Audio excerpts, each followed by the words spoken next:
Hi, and welcome to Pour Painting 101. In this session, I'm going to talk to you about the basic tools and equipments that you need in order to create pour painting. So now let's get started. So in order to do pour painting, first of all, you need something to pour on. And for that, you have canvases. Now, canvases are not the only thing you can pour on. There are many things out there. You can pour on tiles, you can pour on chopping boards, you can pour on vases, and you can also pour on canvas boards. Canvases are available in different shapes, prices, and sizes. You can find them at the dollar store, or you can find big ones in Michaels, Walmart, and Hobby Lobby. The next important thing that you need are paints. Paints come in different colors, different prices, and across different budgets. As a beginner, you can buy brands like Richard from the dollar store. They just cost $1. But mind you, these are not highly pigmented. This will just give you an idea of what pour painting is all about, and that's about it. You have very expensive brands like Amsterdam. These brands like Amsterdam and Liquitex Basic or Artisa give you special effects like cells and lacing. Then for those who want something in between, you always have brands like Cali Eco Art, Apple Barrel, or Artist Loft. The next thing that you need in order to do pour painting are pouring mediums. There are different brands of pouring medium available out there in the market. For example, you have Flood Floetrol. Then you have very expensive ones like Liquitex pouring medium. But then for beginners, I would always recommend you buy a big jar of Elmer's glue all and make your own pouring medium at home. I will be doing a detailed video teaching you how to make pouring medium at home. The next thing that you need is a color wheel. Now, why do you need a color wheel? A color wheel helps you select color palettes that do not look muddy when mixed together, and it makes sure that the color palette that you choose shines brightly throughout your pours. This also teaches you the basic of mixing, like it teaches you what primary colors are, what secondary colors are, what are complementary colors, and what colors go together with each other. So make sure that you have a color wheel. You do not have to spend money and buy a color wheel. You can just download one from Google, get it laminated, and keep it with you at all times in your studio. Then we need some mixing sticks in order to do pour painting. These are a couple of sizes that I make sure I always have in my closet. Most of the time, if you go to Home Depot or Lowe's, you can get these for free. But if you don't find this at Lowe's or Home Depot, you can order them from Amazon. These are not available at the dollar store though. These sticks are available at the dollar store. You get a pack of 50 for $1. These come in pack of 200 when you buy them on Amazon. The best thing about these sticks are they are a one-time investment. You can keep reusing the sticks again and again. Now you must be wondering why use mixing sticks when you can just take the end of your paintbrush and mix your paints. Pour painting is all about getting the right consistency of paint to medium to water, which is why you need mixing sticks to mix your paints. Because mixing sticks over a period of time will give you an idea of how the consistency should be and what kind of trays you should get in order to get the perfect pour. Now, pour painting is a messy hobby. You want to make sure that your hands are clean all the time and you're not stuck with paint and glue on your hand for like 3 to 4 days. So make sure that you invest in a good box of gloves and you have them in hand all the time. Now, pour painting is all about measurements. It's all about ratio and proportion. You need to know how to make pouring medium at home. You need to know how to mix your paints, how much paint goes with how much medium, etc. So always have a kitchen scale with you. The next thing that you need is an additive called silicone oil. Silicone oil is essential to make different techniques of pour painting. These help create special effects like cells and lacing. Then you need some rubbing alcohol. These are used for dual purposes. One is to create special effects on different pours, and the other use is for cleaning canvases. After you finish your pour and once your canvas is dried and cured for a couple of weeks, you need rubbing alcohol to clean the surface of your canvases, especially when you use silicone oil, so that it is easy for you to varnish or art trace in your canvas. So make sure you have some rubbing alcohol with you. It takes about 24 hours for a canvas to dry, depending on the size of the canvas. Sometimes it might take even a day or two. And after your canvas dries, it takes around 2 to 3 weeks, depending on the size of the canvas, for it to cure. Once your canvas is cured, you will see that the paint has dulled, or it has dried darker, or it's lost its sheen. So in order to bring back luster and sheen on your pours, you need to varnish your canvas. So make sure you invest in a good varnish. There are different brands available out there, and different types of varnishes. Like you have spray varnishes, then you have ones that you got to spread, and then you have polyacrylic, and you also have art resin. Now let me move on to cups. I have cups of around 6 sizes over here.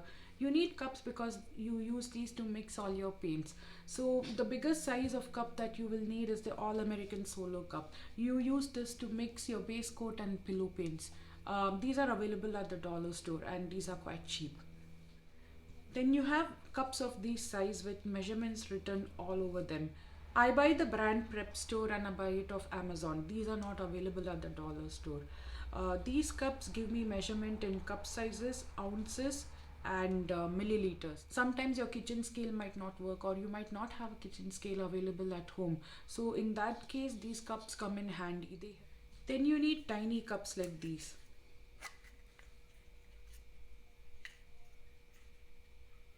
There are many techniques out there that do not require you to use a large amount of paint. Dutch pour is one of those techniques. In Dutch pour, you just need a little bit of paint of different colors to pour on your canvas. So make sure you invest in small cups like these. Sometimes when you do pour painting, you end up mixing too much of paint, and you don't end up using all that paint. When situations like these arise, these cups are lifesavers. These come with lids, and these are airtight, so you can pour all your excessive paint into these cups, and you can store them and use them later for a different pour. This way you save a lot of time and money. These cups can store over 5.5 ounces of paint, and these are available at the dollar store. Then you have cups like these. These are your typical sauce cups. These are not durable though, these are only for one time use. You can just use them and dispose them. These absorb a lot of paint, and the whole cup turns colorful. So if you don't want to discard them, you can also use them for other craft projects like making butterflies or other mixed media, etc. We all have our favorites, and this cup is one of my most favorite one because of the size. I work a lot with small size canvases and medium size canvases, so these help me mix paint which is enough for those size of canvases.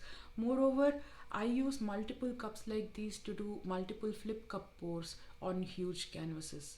These are available at the dollar store in bulk. Then you have bottles like these. These come in pack of 6 and pack of 12, and some of them even come with measurements written on them. These are very good to mix your paint and your pouring medium and store them for later use. Since they come with nozzles like these bottles can be used for different techniques of pour painting. Now, as I said, these cups are all reusable. These are all one-time investment. All you have to do is wash them in warm water and soap and dry them, and then you can reuse them. Sometimes what happens is you might not have time to clean up or wash your cups. In that case, paint sticks all around your cups like this. But that's okay, because if you use it after a day or two, you can just pull the paint off these cups and reuse the cups again. But sometimes what happens is paint just dries around the cup and you cannot pull it out. Even if you soak it in warm water and soap for days, the paint still won't come out of these cups. But still you can reuse these cups, because when you mix new paint in this, paint that is stuck inside the cup will not mix with your new paint. So these cups are all reusable, and it's all one-time investment. Now when you do pour painting, the backside of your canvas tends to get dirty and messy. This is not good, because sometimes your pour might turn out to be so good that some people would like to buy it from you. And when you sell your painting, you want to make sure you sell it with a clean backside of the canvas. So to prevent this, always invest in good painter's tape or masking tape. All you have to do is just turn your canvas around and tape it on all the four sides, and you're good to go. You're good to pour, you're good to varnish, and then once you're done with everything, you can just pull off the painter's tape. Make sure you have a good pair of scissors and a pen knife with you all the time. The next thing that you need is a good kitchen torch or a heat gun. You can use either of these, but I would always recommend you buy a kitchen torch rather than a heat gun. Now, why do you need a kitchen torch or a heat gun? So, when you mix your paints or your varnish, a lot of bubbles, air bubbles crop up. And when you do your pours and just leave the air bubbles on the canvas just as it is, when your pour dries, these bubbles turn into pits. Now, you might do a very brilliant pour and it might look very beautiful, but the entire pour will get ruined because those bubbles cause pits on your canvas. So, in order to avoid those pits, you need to torch them with a kitchen torch or a heat gun to pop those bubbles to get a smooth and even finish on your pours. And more so over when you use techniques like silicone oil, you need kitchen torch to pop the bubbles in order to get beautiful cells. I used this brand of kitchen torch by EUR Kitchen and I got it off Amazon. I like this because it shows me the level of butane that I need to fill in my torch in order to make it work. And if you're using a kitchen torch, make sure that you always have a bottle of butane with you so that you can keep refilling your kitchen torch. These cans of butane are available at your local hardware store or at Home Depot. Now, when you do pour painting, you cannot just place your canvas on the mat and do your pour. What happens is if you keep it on the mat and you do your pour, the paint flows all over the canvas and seeps onto the mat. And when this dries, your canvas gets stuck to the surface of the mat. This is bad because once it dries and you pull it off, what happens is the back side of your canvas and the sides of your canvas tends to get damaged. So in order to prevent this, we have various tools that you can place your canvas on top of before doing your pour. For example, a lot of people use oven grills to do their pours on. They place their canvas on top of this and then they do their pours. This way all the paint drips down into the mat, whereas your canvas doesn't get stuck to the oven grill or the mat. Then you have things like these.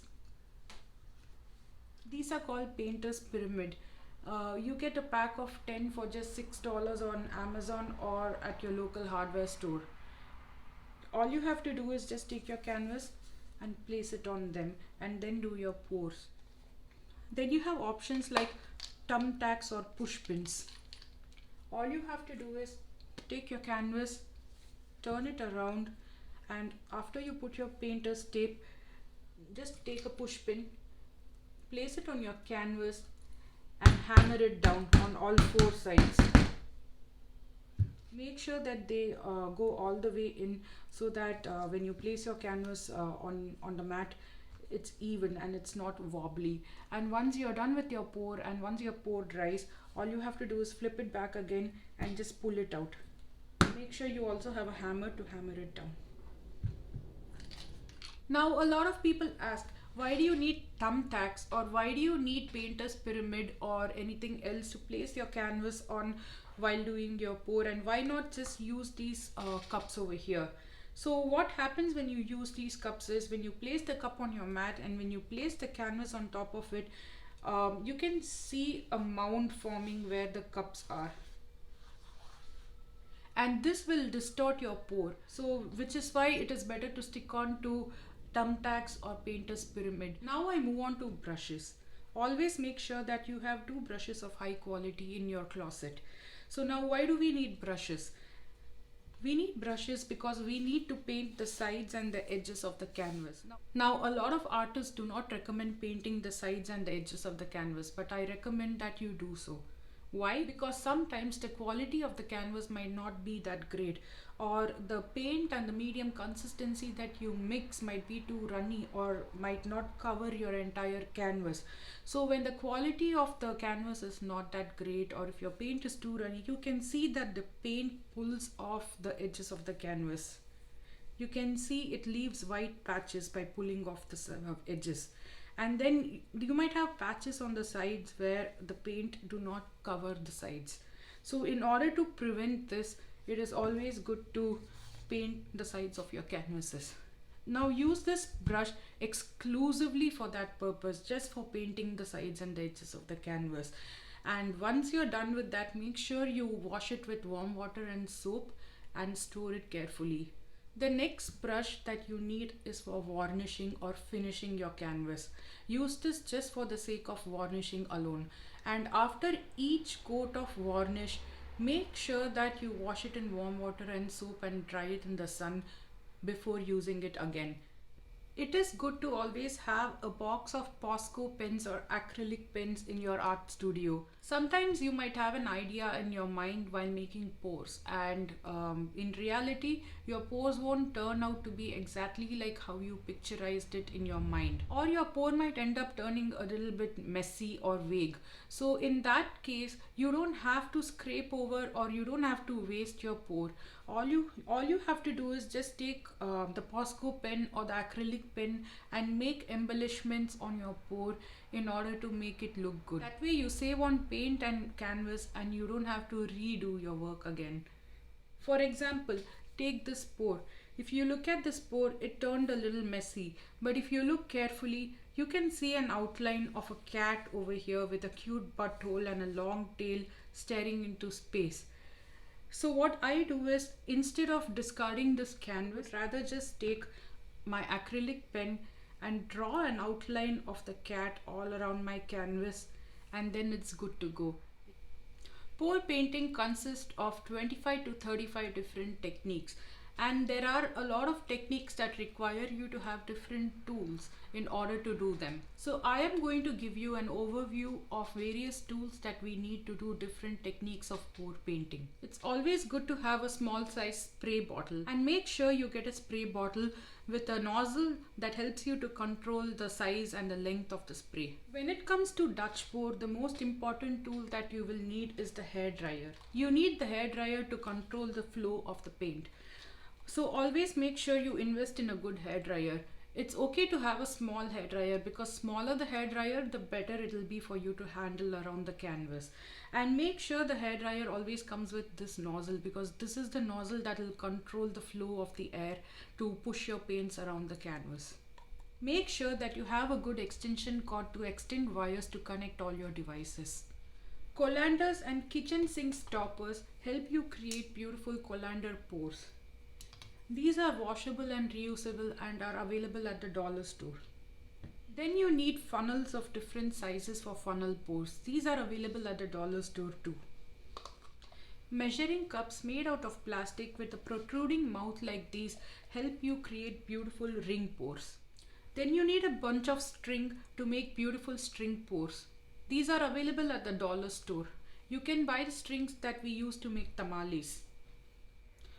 Fine tip applicators like these and white toothed combs like these help you create beautiful chameleon cells. A bunch of latex balloons like these help you create beautiful balloon pours. Always have a couple of palette knife with your painting supply, because this help creates beautiful swirls and ribbons on your pours. One of the most popular technique in pour painting is the swipe technique.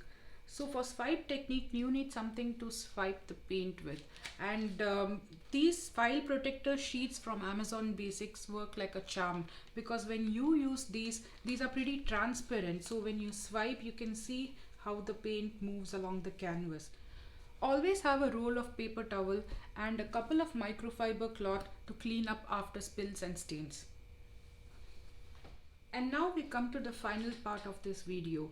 Pour painting is a messy hobby, and in order to make it easier for yourself and pleasing to those living around you, to make your life simpler, you need to make sure that your workstation is neat.